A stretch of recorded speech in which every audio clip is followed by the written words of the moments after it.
条视频应该能过审吧？嗨，你好，我是玲玲。为了能过审，这条视频乳房2个字，我就用胸部来代替了，请大家见谅。男女在外形上最明显的特征就是胸，可是你们有没有发现，人类女性的胸有什么不一样的地方？为了让大家能够更直观一点，甜甜看到了吗？胸部的地方是平的。一般哺乳动物的胸部就好像一个气球，当它需要哺乳的时候，这个气球会吹起来；当它不需要哺乳的时候，就会把气放掉，胸就会回到原来的样子。可是人类女性的胸，它可能会漏气，但是不会回缩。总的来说，就是哺乳动物的胸部是一个临时性的胸部，而人类女性的胸部是一个永久性的胸部。我们今天就来从人类进化的角度来聊一聊，为什么人类的胸部不会回缩。胸真的只有一个功能，就是哺乳。不然你以为它能干嘛？乳汁分泌的多少取决于乳腺分泌的能力，和胸部本身大小并没有什么关系，请各位直男明白。作为一个有胸的人，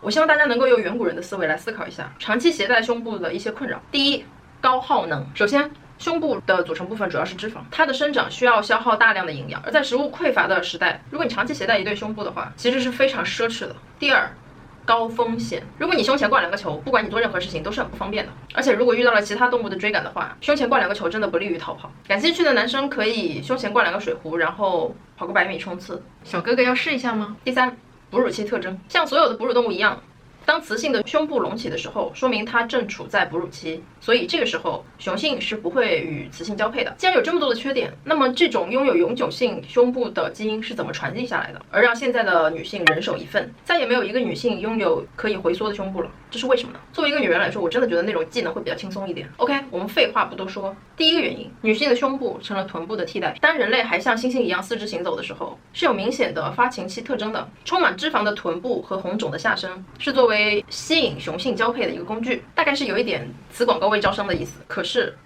当人类变成直立行走之后，臀部的信号就没有这么明显了。于是这些宝贵的脂肪应该囤积在哪个部分才能告诉雄性，这只雌性已经 get ready 了？如果说是放在我们的4肢的话，行动起来应该很不方便；如果是放在肚子上的话，就很像怀孕，不利于吸引雄性。于是呢，只剩下一个地方，就是胸部，因为它不会影响哺乳，也不会影响正常活动。说来也对，如果把屁股长在背上，那就成骆驼了。于是胸部作为一个性的视觉信号，长期的保留了下来。第二个推测，高成本式的炫耀。就像我之前说到，胸部是一个极其耗能的组织，如果说长期携带一对胸部的话，对于这个生物本身来说，其实是一个很不利的条件。把这种不利的条件拿出来当炫耀，就是有种向雄性炫耀说 I can afford it， 老娘付得起，用自己不利的条件来向雄性证明我营养条件非常好，我非常的健康的感觉。所以作为一个高成本的炫耀方式，它长期的保留了下来。而第三个就是性选择的迷思。为了简单的让大家能够明白，我把当时的雌性分为2类，一类呢是像普通的哺乳动物一样拥有临时胸部的雌性，我就把它命名为 A cup。第二类呢是拥有永久性胸部的雌性，我把它命名为 C cup。这样就好记了吧？在最开始的时候， A cup 的数量一定是要比 C cup 多， C cup 算得上是雌性当中的异类，应该是因为基因突变或者其他的原因，在雌性当中突然之间出现了 C cup 这样的女生，就是她们拥有永久性的胸部。ちょっと待って，我好像忘了件什么事，关注我呀！于是自然选择的竞赛开始了。在最开始的时候，毫不例外，大部分的雄性还是喜欢原来的配方，都喜欢 A cup 这样的女生。而这个时候呢，C cup 也需要把自己的基因尽可能的传递下去。于是这部分的雌性可能更聪明，他们可能更擅长说服雄性，或者说是勾引雄性和他们交配，于是他们可以顺利的把他们自己的基因继续传递下去。而经过一代又一代的选择，越来越多的雄性开始偏爱 C cup 这样的雌性，因为这部分雌性虽然是外形看上去像是在哺乳期，可是他们的身边可能没有幼崽，所以有一部分人偷偷的尝试了一下。而在这个漫长的过程中，雄性到底是怎么样开始越来越偏爱 C cup 这样的雌性的呢？科学家到现在为止也没有办法定论，但是我猜测，可能雄性找到了错误的打开方式，并且乐在其中，执迷不悟。唉 ，A cup 没有市场了。最后 C cup 和选择 C cup 的雄性基因胜出，而淘汰了当时 A cup 的雌性，以及依旧偏爱 A cup 的雄性。所以这是一个非常精彩的逆转的故事。